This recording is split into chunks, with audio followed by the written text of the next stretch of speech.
Welcome everyone to the Community IT Innovators webinar on doing IT assessments at nonprofits with Nuradeen Aboki and Johan Hammerstrom. There are a lot of reasons why a nonprofit or a foundation might want to do an IT assessment. It might be recommended as part of a grant you're receiving. You may have a change in personnel or leadership, and the new person wants an outside assessment to understand your systems and your priority projects. You may be changing providers, and the new MSP starts off with an assessment. So, whether you've had an assessment done before or this is your first one, it helps to know what you're getting into. My name is Carolyn Woodard. I'm the Outreach Director for Community IT, and I'll be the moderator today. I'm very happy to hear from our experts, but first I want to go over our learning objectives. So today we want to focus on these themes. What is an IT assessment? What does it typically include? And why should you have one done? What does a healthy nonprofit IT environment look like? Is there a checklist? And what if your assessment tells you it is time to change your IT support? What are typical next steps? So, Nura, would you like to introduce yourself? Yeah, thanks, Carolyn. I'm Nuradeen Aboki, a senior consultant at Community IT. In my work with nonprofit assessments, really about helping organizations understand what their network is today and where risk, or if you could say even friction, may show up, and what practical steps can help them move forward. So I'll be focusing on what the process looks like from the inside, what to look for, how we organize findings, and how recommendations become something a nonprofit can actually use. And now I will ask Johan to introduce himself. Yeah, thank you, Nora. Good afternoon, everyone. Thanks for joining us today. My name is Johan Hammerstrom. I'm the CEO at Community IT. I've been helping nonprofit organizations with IT support for over 25 years.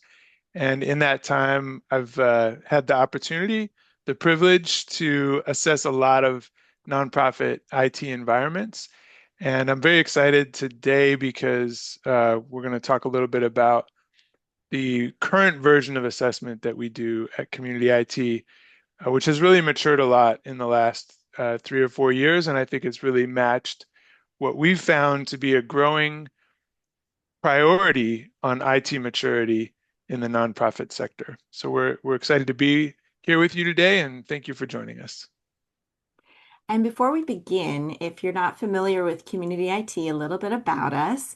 We are a 100% employee-owned managed services provider. We provide outsourced IT support.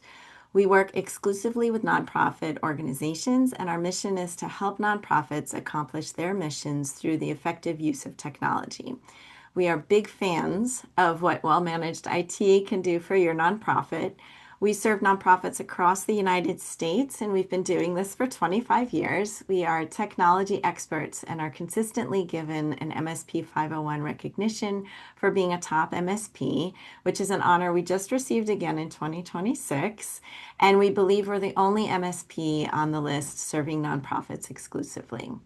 I want to remind everyone for these presentations that Community IT is vendor agnostic. We only make recommendations to our clients, and we only base those on their specific business needs. We never try to get a client into a product because we get some kind of incentive or benefit from that. We do consider ourselves a best of breed provider. So it's our job to know the landscape, what tools are available, reputable, and widely used.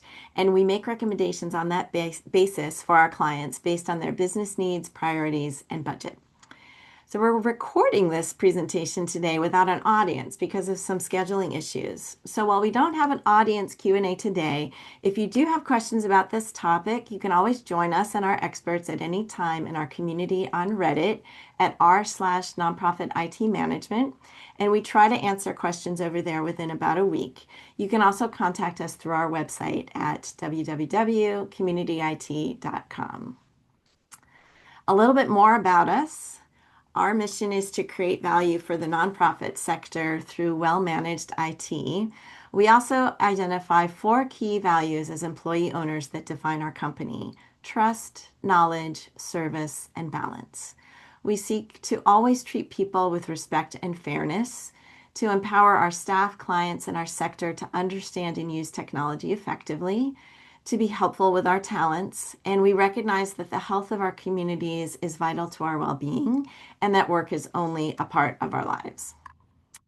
With that, I want to turn it over to Johan, who I think can walk us through this slide of what is an IT assessment at a nonprofit. Yeah, thank you, Carolyn. And we wanted to talk a little bit specifically about the approach that we take to IT assessments, which is very well defined, something that has a very specific methodology associated with it.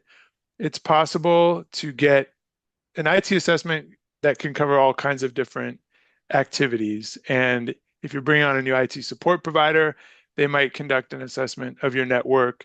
If you're working with a third-party consultant, particularly to select a new software solution, they may assess certain aspects of your data and your IT systems that you're using. But at Community IT, when we talk about an IT assessment, we're talking about something very specific, and we wanted to define that at the outset.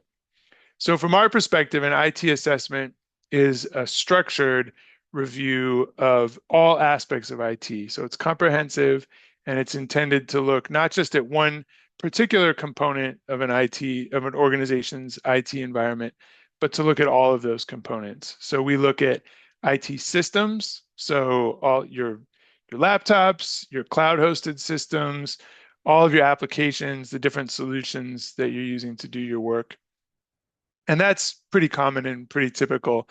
But we also look at IT operations. So we don't want to look just at the technology that is being used, but we want to look at how it's being maintained, how it's being supported, how the staff in the organization are being supported in their use of those systems.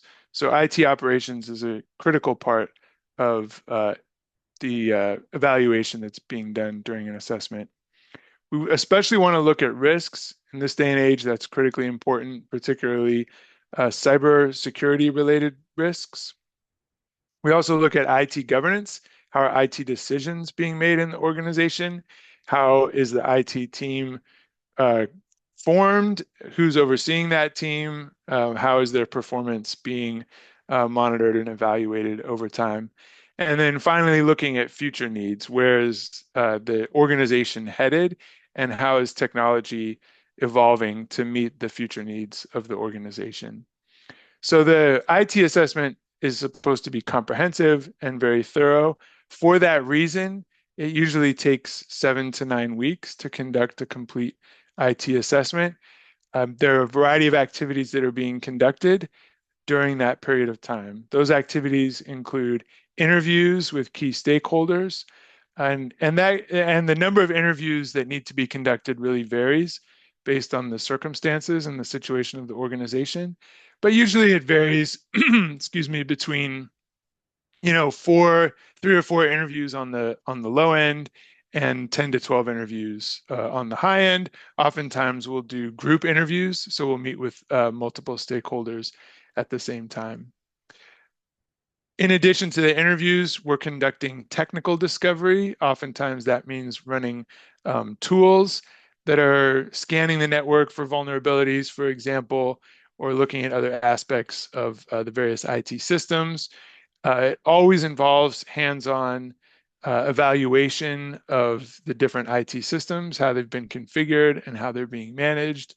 Looking at analysis of reports such as ticket histories, number of tickets that are being generated on an ongoing basis and supported by the organization. Validating things like documentation. So we always want to look at any documents that currently exist, whether it's IT policies, network or IT system documentation, data management, and then validating those documents to some extent as part of the assessment process. Once all that information is gathered, then the real work begins, synthesizing it. And that's something that takes a significant amount of time and effort. And once that synthesis is completed, it results in recommendations for the organization How can the IT environment be improved to better meet the long-term needs and strategic objectives of the organization? So that leads into planning and roadmap work, which we'll talk about. And we're going to get into more details in this presentation as to the deliverables, that come out of the IT assessment. Because it's such a thorough and involved process, the IT assessments typically cost between $20,000 and $30,000, varying based on the size of the organization and the number of systems that are being evaluated. Sometimes it can be a little bit less than that. Sometimes it can be a little bit more. But in general, that range works well for doing the bulk of the work that needs to be done for an assessment.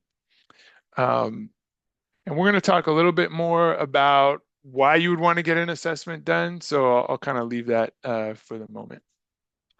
Before we go on to the next slide, I feel like I have to ask, do you have advice on how to vet an assessment provider? Because I would expect that sometimes some companies might use a quote unquote assessment really as just a sales part of their sales. So they're going to give you an assessment that tells you that they're the only one who can solve any of your problems and you should hire them right away.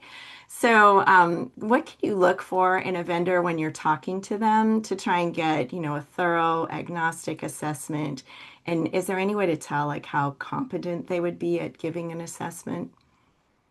Well, I think that's a great question. And I think the first thing to remember is that um, what one firm calls an assessment may be very different from what another firm calls an assessment. And that's part of the reason that we wanted to do this webinar, is to just kind of clarify what we mean by an IT assessment. And from our perspective, it's comprehensive. It covers, the organization's entire approach to IT. Um, a lot of managed service providers, for example, will say they'll do a free assessment, either as part of the sales process or at the beginning of the engagement. And that's very different from what we're talking about. It may be exactly what the organization needs. If an organization doesn't need a comprehensive evaluation that looks at IT operations management and governance, then that sort of free assessment that happens at the beginning of an engagement may be sufficient. And in some ways, that's what we do when we onboard a new client for our managed services. We do sort of conduct a similar sort of evaluation of the systems that we're going to be supporting. We would distinguish that from a full-blown assessment of the kind that we're discussing in this webinar today. For organizations, I mean, I think in terms of how to evaluate vendors or providers that are offering an assessment, I would just ask them to share their methodology. What's the framework that they're using for conducting the assessment? Have them share sample reports. So they should be able to share kind of a generic report from previous assessments that they've done, and then ask for references so you can talk to other nonprofit organizations that they've conducted assessments for. And I think that'll give you a good sense of whether or not their approach to doing assessments is the right fit for what your organization is looking for. Because it's possible, I mean, there's $100,000 assessments. We don't do those, but there are firms that do. And there may be, some organizations really benefit from a $100,000 assessment that maybe takes not 9 weeks, but 9 months to complete. So we're not saying that this is necessarily the only way to do an assessment, but I think it'll be clear as we go through the presentation today what it is that we do, and hopefully that sheds some light on whether or not it's the right fit for what a particular organization is looking for. So it sounds like the organization, as they're starting on this process of thinking, oh, I probably need an IT assessment, they need to get their assessment objectives kind of understand what their objectives are to begin with. Yeah, you should be very clear on what you hope, why you're doing the assessment, what you hope to get out of it. I think that's a good segue to our next slide. Thank you, Carolyn, for smooth transition. So I'll hand it over to Nura. I've been talking a lot, and Nura, can you talk a little bit about when we conduct an assessment, what are the objectives? What are we hoping to get out of that assessment process? Well, thank you, Johan. You know, objectives of an assessment are intentionally broader than the computer just working. So we are looking at the IT environment as a whole, as you mentioned, Johan, the IT systems, the infrastructure, the management, and governance.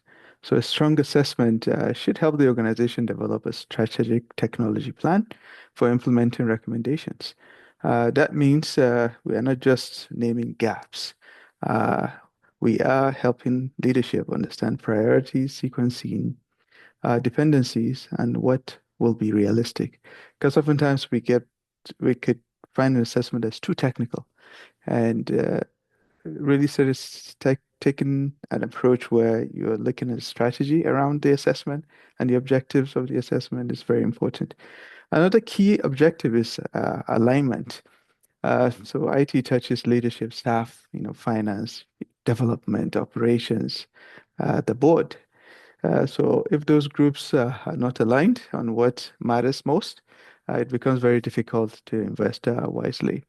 And sometimes an assessment supports organizational change.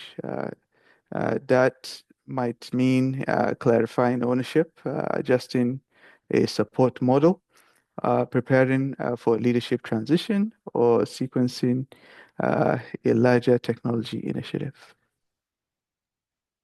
And I think that speaks, Nura, to the some of the scenarios that we find when we're doing an assessment. Leadership transition, that is often when assessments get done. Previous leadership has departed, new leadership is coming in. Maybe IT isn't fully meeting the needs of the organization. Oftentimes organizations change or organizations don't change. The environment around the organization has changed, but the organization has kind of remained static. New leadership comes in. They want to get a complete picture, a third party sense of what's happening with IT. So those are some of the scenarios in which assessments are getting completed. I think, just to kind of reiterate the point that it's typically not done, a lot of times now, auditors, cyber insurance providers, even the board will ask the organization to conduct a security assessment. Well, oftentimes they're just asking for like a vulnerability scan. They're asking for something very basic. It's probably best not to do a comprehensive assessment in that case because you're going to overdo the effort for what's needed. But other times, maybe a new CEO is coming into the organization and they're seeing the need for IT to be a strategic enabler of the organization's mission, and they're perhaps wondering, is IT capable of doing that? That would be a perfect scenario to conduct one of these comprehensive assessments. And I think the things that we look at during the assessment process will also shed some light on that. So maybe, Nara, you could talk a little bit about the different categories that we're evaluating during the assessment process. Yeah, these are four categories that you see on the slide deck. Gives the structure of the assessment. They help organization findings. They do help with the organization of the findings, so leadership can see patterns inside of random list of issues that we may discover during the evaluation process. The first is the infrastructure and core systems. And there you can see a list of core infrastructure systems such as network connectivity, endpoints, identity, some productivity application platforms that the organization may be using. If organization is still in the cloud or has on-premises servers, and any support lifecycle management of the endpoints and hardware is all considered as part of the infrastructure and core IT systems. Then another category we look at is the data and web slash you would say, digital platforms. This is where you see your CRM systems that we take a look at, reporting system, website, engagement platform, business applications, integrations, as well as how information flows through the organization, because this is where the intersection of data, web, and digital platforms lie. Another critical, I would say, crucial category that is very important in assessments, look at your security and compliance areas. And this has to do with cybersecurity controls, identity and access, maybe backup and recovery, data protection specifically, and then permissions, monitoring, incident readiness, and any risk or compliance obligations that your organization may have. Uh, Security is becoming more and more important. We utilize best practices in terms of the industry from a cybersecurity standpoint, and best practices that nonprofit organizations actually leverage on, and that's what we use to assess those security and compliance for our clients. And then lastly, the fourth category has to do with governance and strategy. Governance is so important that who are those making the decisions? How are they making decisions? Are there policies that are already established in the organization, or does the organization need to improve on its IT policies? How is the budgeting done from an IT standpoint when it comes to technology investments? Vendor management, something we look at because these days we're finding organizations utilize several vendors, but how are those vendors managed, and are there SLAs or service level agreements that are being met for those vendors? Then the ownership of IT in general at the organization, we take a look at that as well, and also leadership alignment. Then change capacity is important because as technology is evolving rapidly, it's quite important to understand what is the organization's change capacity for technological changes. And then a roadmap execution. If the organization has a roadmap, how are they planning to execute and implement that roadmap? If they don't have one, then the outcome of an assessment will also produce a roadmap and with guidance on how to execute on that roadmap. And I think it's important to note that this is an overview Mhm. of what's being assessed. These are the categories, but within each category, there are literally dozens of different specific points of evaluation. So in the infrastructure and core systems category, we're looking at antivirus protection and how it's being managed and how it's running. We're looking at how the environment is being managed and configured. Do mobile devices have access? And if so, are they being proactively managed? In the data and web, looking at things like data integrity. Is there a retention policy governing the data? How is SEO being used to drive traffic to the website? Security and compliance, looking at vulnerability scans, as we had mentioned earlier, but also looking at incidents that may have happened over the past year. And then governance and strategy, looking at, as Nura said, policies, um, operational management, IT leadership. So it's an extremely thorough evaluation that's being conducted in these four different categories. And there's also an extremely well-defined approach for evaluating all of these different categories. So, Nura, maybe you could walk us through that approach a little bit. Yeah, thank you, Johan. And the approach is straightforward, as we put it here. We try to simplify it into discover, evaluate, align, and plan. But in each of these processes it's described as part of the approach lies a tremendous amount of work that goes into ensuring the discovery phase gathers context thoroughly. This would include interviews, review of documentation, system inventory reviews, discussion around pain points that an organization may be feeling, our department or a leader. So as we go through, we are taking notes of these pain points. Then their prioritization. What is the organization's priorities when it comes to IT? Do they have something already in view?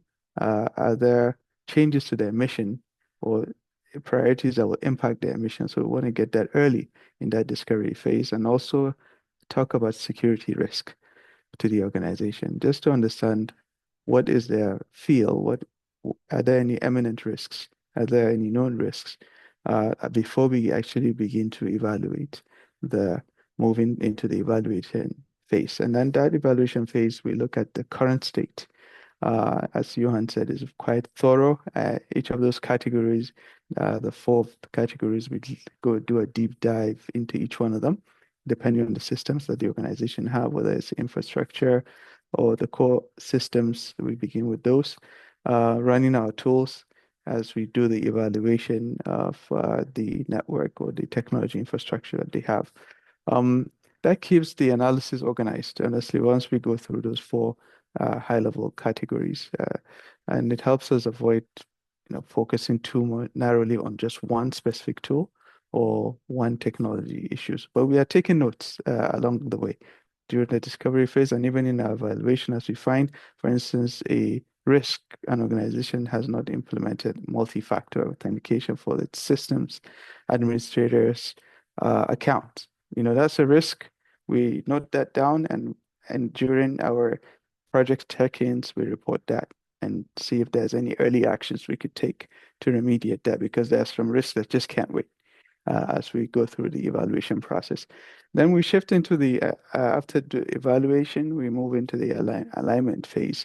Here, we connect the findings to the leadership priorities of staff experience, mission, budget, and change, capacity for change. And this is where the nonprofit context really matters, as the findings could be a long list. We really want to make sure that they are relevant to the nonprofit organization that is going through that assessment, and we take their prioritization or their priorities into heart as we are trying to find that alignment for them.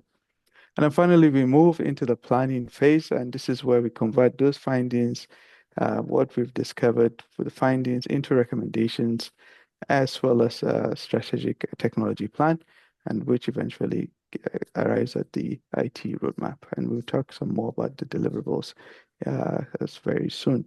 But the framework, as you can see, is category based, but the output has to be practical. For instance, what to do, why it matters, and how to sequence this. I have a quick question for you, Nura, because having been on the other side of the desk in this also, I wonder how often it happens when you're doing those initial interviews that the people really know what the risks are and they tell you what the pain points are. Or does it happen fairly often that you discover a risk that they weren't even aware of? So in the initial phase, those interviews reveal what matters to the users or to the staff or to the organization, what they know. Whether it's their day-to-day work, they are struggling with a report that they're unable to generate, or they can't find data coherently. They need a dashboard. So they talk about their needs, to them, that may not necessarily constitute risk, but sometimes the leaders of the organization may find that really everyone is using open AI, for instance, just to give you an example, an AI that is open source, that is not a paid account, or there's just risk of proliferation of exfiltration of data, which a leader is just concerned and nervous about, and then they bring that up. But during the technical evaluation or the evaluation phase, this is where we are looking at uh, the infrastructure itself and going in deep, as Johan mentioned, we're reviewing configuration. And sometimes an organization that might have been around for 10 years, they've been through a number of IT support teams. There could be some misconfiguration that has not been resolved.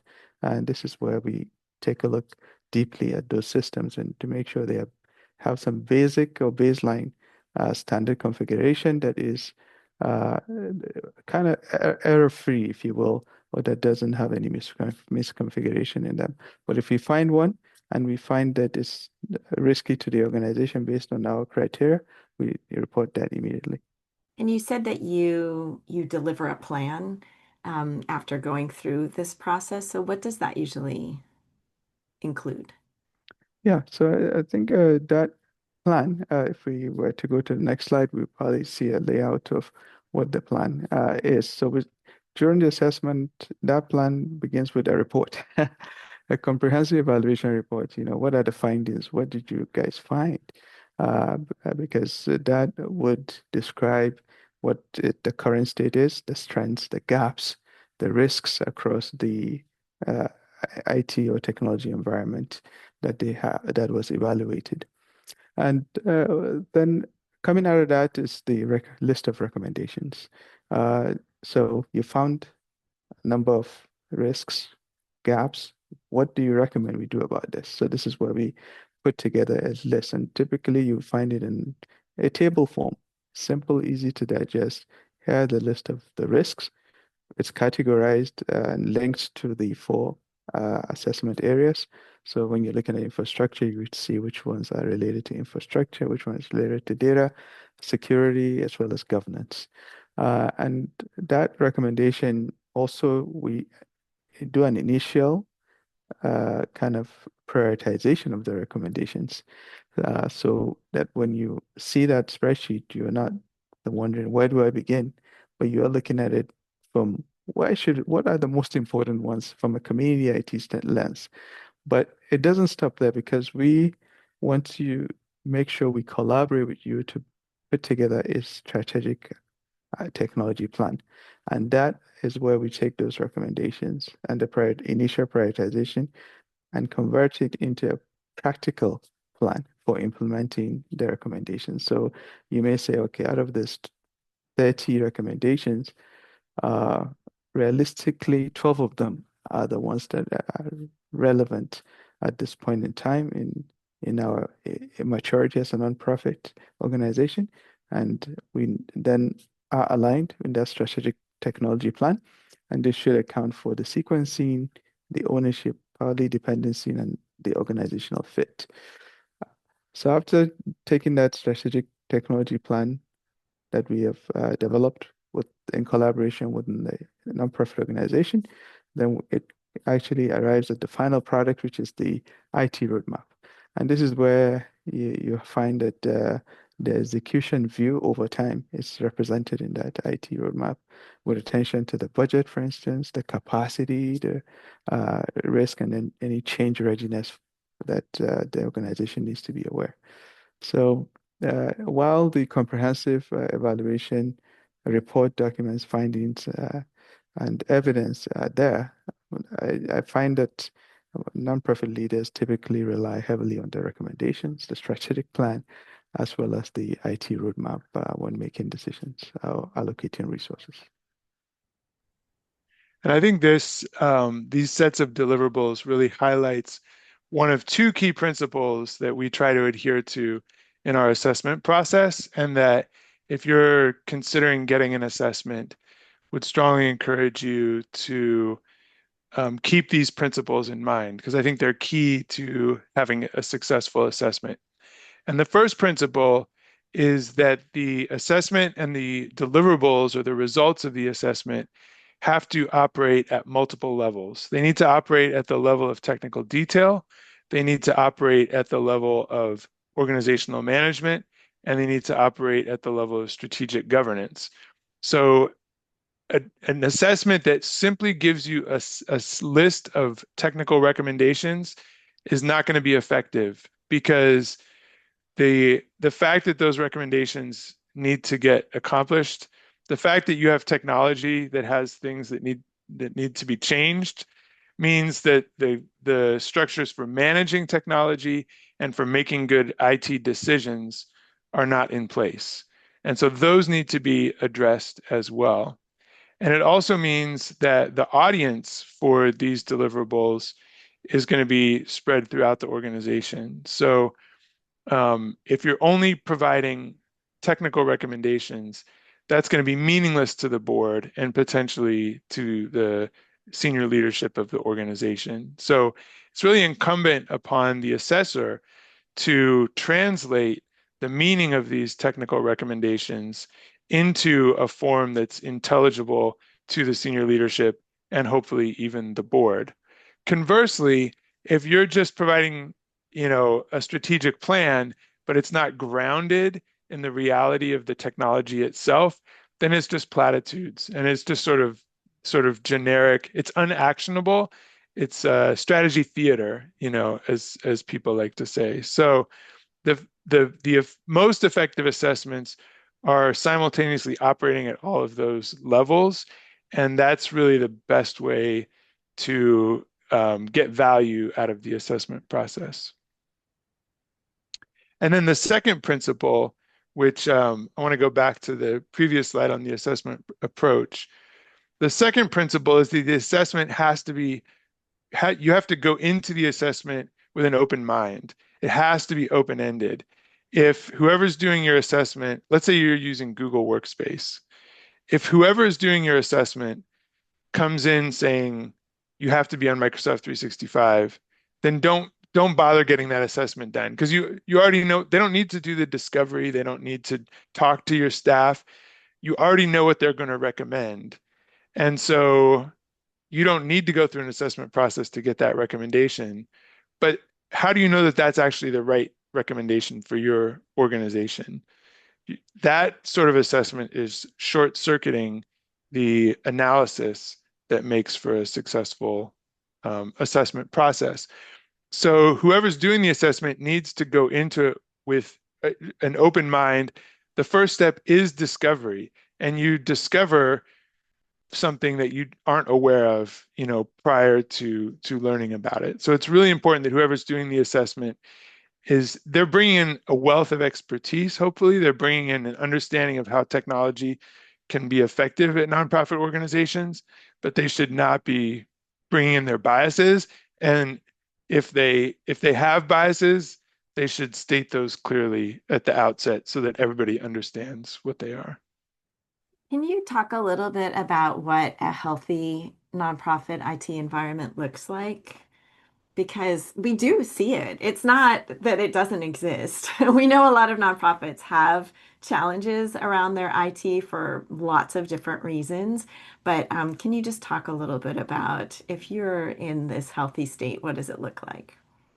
Yeah, and I'll say I'll let Nura answer this one, but I'll also say that this is the kind of I don't know if I would call this a bias, but this is our philosophy. Like this is how we think about healthy IT at nonprofit organizations. So we want to be upfront, with organizations before we do the assessment. Like this is broadly speaking, sort of from an agnostic perspective, what healthy IT looks like to us. Yeah, thank you. And you know, you could think of it as a healthy IT environment. It's not just about having the most expensive tools or the newest systems. It's about where the technology environment supports, or whether the technology environment supports the work of the organization in a reliable, secure, and manageable way. So as we look at those four assessment categories that we had mentioned, we want to take a look at the IT infrastructure and core IT systems. Are they healthy? That means reliable devices, supported networks, managed accounts, stable collaboration tools, and clear expectations for support. As it's definitely vendor agnostic is just what we look for. Are they there or not? And then when it comes to data, web, and digital platforms, it means the core systems fit that work. Data is findable and protected. Reporting is useful. Integrations reduce any friction rather than creating it. So we're looking at that seamless approach when it comes to finding the data, that integration with web and digital platforms. Are there bottlenecks? Is it working, or are we finding there's data integrity issues, our tech data reliability issues? Another aspect of a healthy nonprofit IT environment is the security and compliance. And there are some foundational security, I would say, approaches or standards that we expect to see in a healthy environment, which means like, do you practice managed devices, meaning that they being patched, are they managed centrally, do they have consistent configuration, or are they all not managed, or are they all unmanaged? Do you have multi-factor authentication implemented? These are things that we find that are baseline.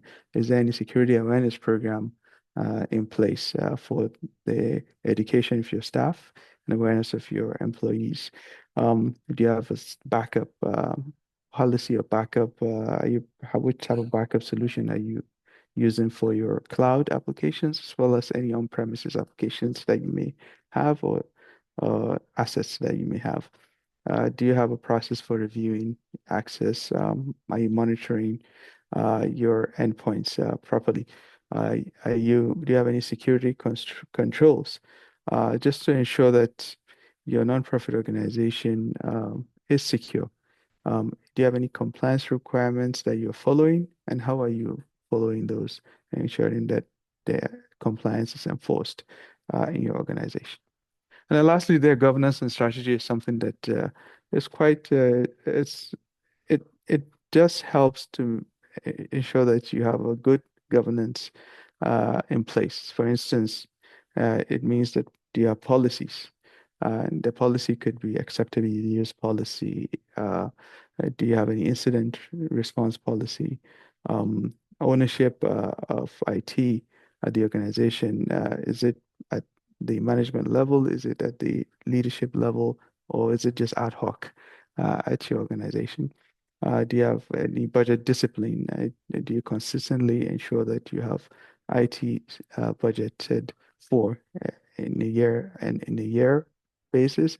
Especially when we find that IT these days the spend is moving into a recurring expenditure rather than just one-time fixed costs that you may incur. So you want to be disciplined about that. So we look for that. And then vendor oversight. You do have multiple vendors, most likely at your organization, that you have to deal with when it comes to technology. How is that oversight done? Leadership alignment, and also, so lastly, then a roadmap, if you do have one that actually network that you could execute on.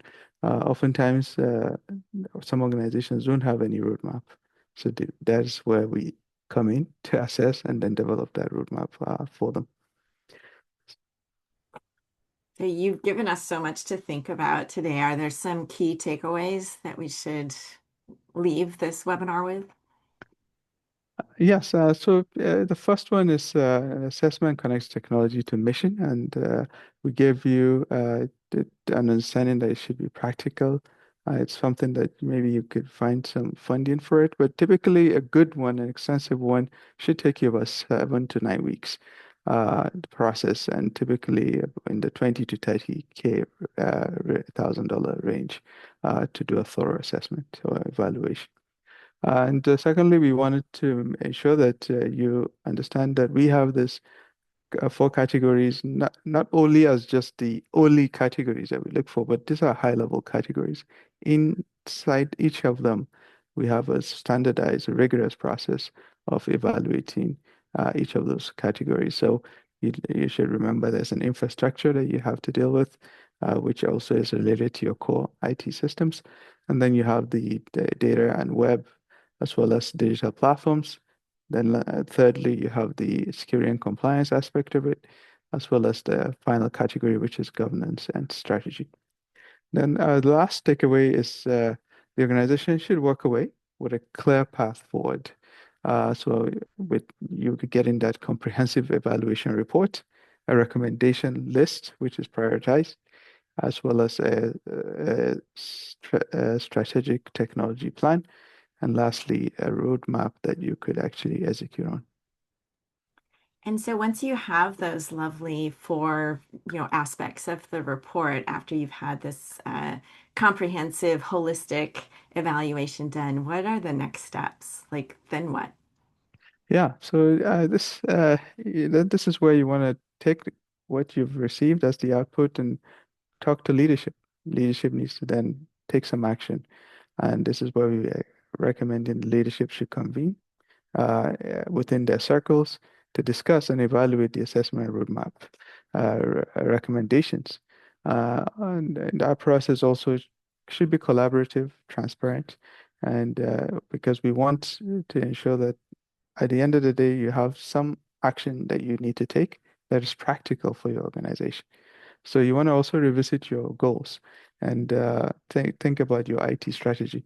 Sometimes an organization may be focused on their mission, but not necessarily having an IT strategy. This outcome of the report as well as the roadmap should help you in developing that strategy if you don't already have one, with the new information that you have learned from the assessment. Uh, and then the idea of what is reasonable, what is realistic for your existing IT support, it's important there because if you have an IT support, you want to know, do they have the capacity to implement the recommendations that are in this IT roadmap? Or do you need to reconsider or get another partner that can help you uh, realize or implement the IT roadmap effectively? So this is where sometimes you have an IT support uh, partner that actually has the capacity. They may also be aligned because an outside organization have done the assessment and they say, oh, this is something we've been thinking about. We're glad to see it in writing. It supports what we can do. And then you can negotiate on how to get those implemented.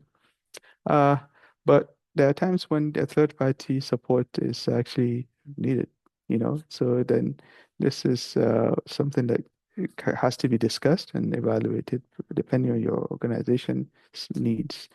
Um, there's one key last thing there about next steps is about their capacity and culture for change. Some organizations, change is difficult, especially if the roadmaps points to some key milestones of changes that need to happen for your organization to move forward. I just heard it referred to as change saturation. Wow. That especially in this age of AI, there may be, people are people, and there's only so much change that you can accomplish all at the same time. So I think that goes back to you said one of the deliverables is this roadmap of what is the priority and what's the timeline and how are you going to make the change manageable. That's exactly right. And we have some more resources on our site for anyone who is looking for more information after this webinar. We have a cybersecurity readiness for nonprofits playbook. So if you're not a cybersecurity expert, this playbook is written in very accessible language and it kind of walks through our philosophy of how to layer cybersecurity and those kind of must-haves that you can have and maybe some nice to haves and explains a lot of what cybersecurity requires. We have a few other downloads. These are all free on our website at communityit.com and they'll be in the transcript. So, how do I know if an IT managed services provider is right for my nonprofit organization? Building a foundation for IT innovation. So, kind of getting the foundation right first so that the basics are there and you can build on it if you want to do bigger projects, more complicated IT. And then the nonprofit guide to vetting a managed IT services provider. This gives you 12 questions that you can ask. If you haven't used an MSP before, or if you're thinking about changing your MSP, this is for anyone that you might put on your short list and how to get, some more information about what kind of partner they're going to be. And then I think we have some time for Q&A. Um, so we don't have a live audience today, but we have gotten some questions over the years that we've been doing assessments. And one is on timing. So if you're in a situation where maybe your IT director just let you know that they're leaving, is that a good time to do an assessment, or should you wait until you have a new person and then they've had time to settle in and they want to be part of the assessment? Do you guys have some advice on that timing?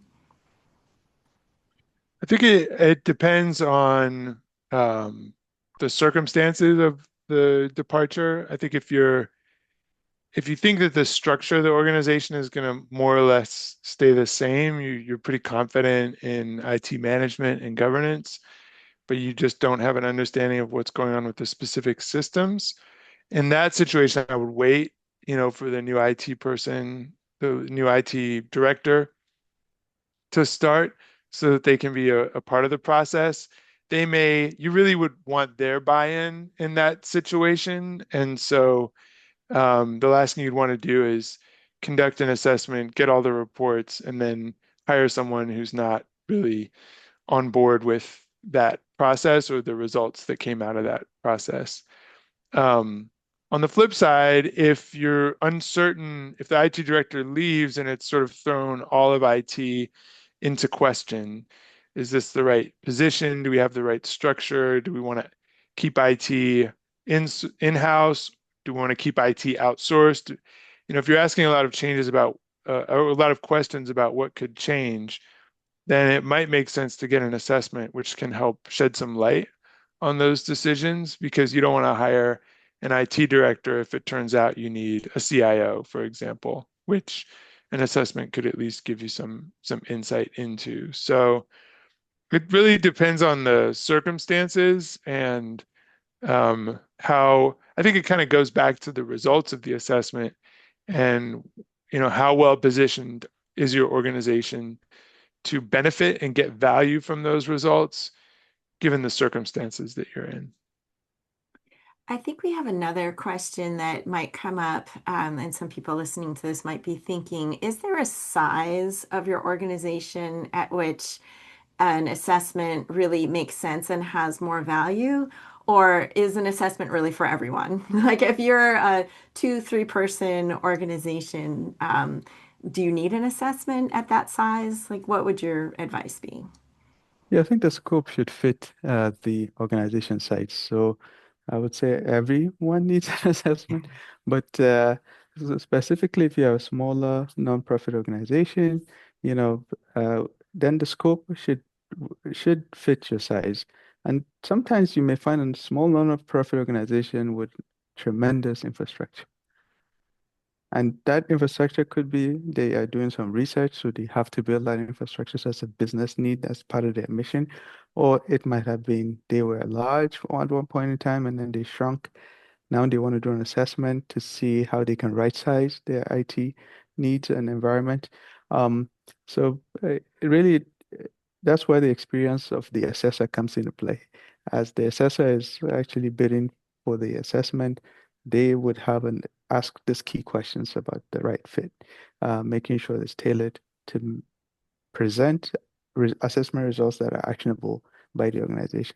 So sometimes a nonprofit that is small may not necessarily need it at the same depth as a large organization, uh, but still needs some reliable systems that it needs to work. It needs to have some basic security standards there and clear ownership and a plan that fits its budget. I feel like we do run into so many clients that have just, when they started small, they just kind of went willy-nilly in every direction with their IT. With a small team, you can do that. Like one person chooses one thing, one person chooses the other thing, and you're kind of all together working on it. So the problems don't become apparent until you grow bigger or something more complicated comes along. And then you're like, whoa, we have spaghetti here. We have to sort it out. So that might be something where an assessment might help you as you're preparing to grow to get those things in alignment. So I want to go over our learning objectives for today. I feel like we really hit all of them. So we wanted to learn, what is an IT assessment? What does it typically include? Why should you have one done? I thank you both so much for sharing with us all of your expertise and knowledge and experience in doing these over the years, and helping us understand, like, this is what a holistic assessment, IT assessment, is going to include. We did talk a little bit about what does a healthy nonprofit IT environment look like, and gave you a little checklist there of those different categories and what healthy IT looks like.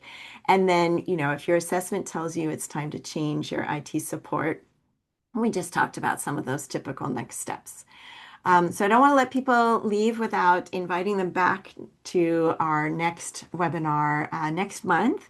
when I will be leading our presentation with my colleague, Eric Solsi.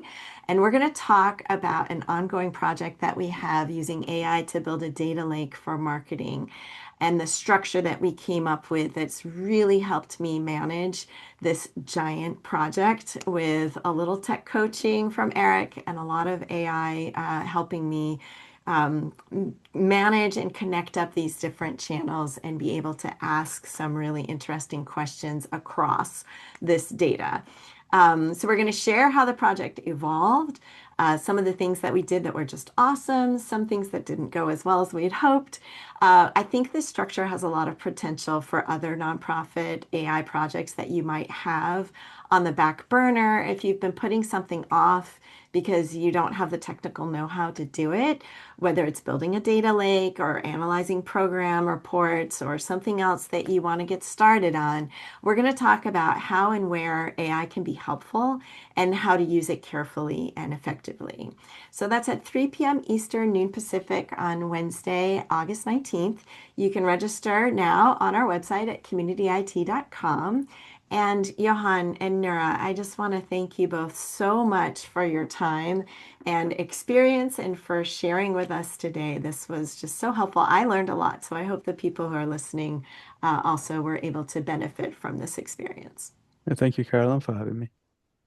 Yeah, thank you. It was a pleasure, and thanks to everyone for watching.